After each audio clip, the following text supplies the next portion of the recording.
થાય તો એમને હમણાં પર તો ના આવે, ભક્તની વારે આવે. થવું જોઈએ.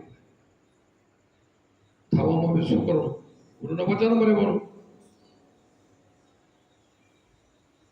વચન મને હાલો તો 84. મેદાનમાં પડ્યું છે, કઈ થાનું માનું નથી. વચન મને હાલે 84. તો ઘણા ગુરુમુખી 84 માં જાય રહ્યા. એવું નથી ગુરુમુખી 84 માં જાય. ગુરુના વચન થી મારવા લે 84 માં જાય. એને 84 નક્કી જ. એને મન પે હોય હું કાકસો કાંઈ નથી 84. વચન વિવેકી જેને નાનારી એને બ્રહ્માદિક લાગે ભાઈ. વચનનો વિવેક જાણે ને એને બ્રહ્મા વિષ્ણુ મેં જો પગે લાગે એને આગળ સત્યની વાણી છે. એ લોકોને પગે લાગે અને એ સુખમ ના લાગે એને ખબર છે લાગે.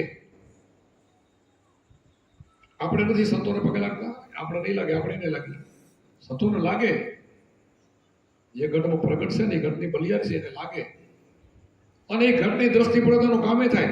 વેવલા વાળાની દ્રષ્ટિથી તો કઈ કામ ન થાય, આનાથી કામ થાય. દ્રષ્ટિમાં તાકાત છે. આપણને ભગવાન ઇન્દ્રિય છે ને, એક ઇન્દ્રિય કોઈને ખરાબ આપી નથી. માણસ બનાવ્યો ખરાબ બનાવ્યો નથી, ખરાબ થઈ જાય છે. પછી સંગતથી ખરાબ થઈ જાય છે. આપણે કહીએ માણસમાંથી રાક્ષસ થાય, દેવ થાય, ભગવાન થાય. માણસમાંથી થવાય તો માણસ કેને કહેવાય? ગુરુને શરણે જાય એને માણસ કહેવાય. બધા નહીં. નકર તો પશુ તુલ્ય. ગોરખે કીધું એક ભૂલ્યો, દૂજો ભૂલ્યો, ભૂલ્યો સબ સંસાર. એક ન ભૂલ્યું જતી ગોરખો જેને ભજનનો હાર. ભજનનો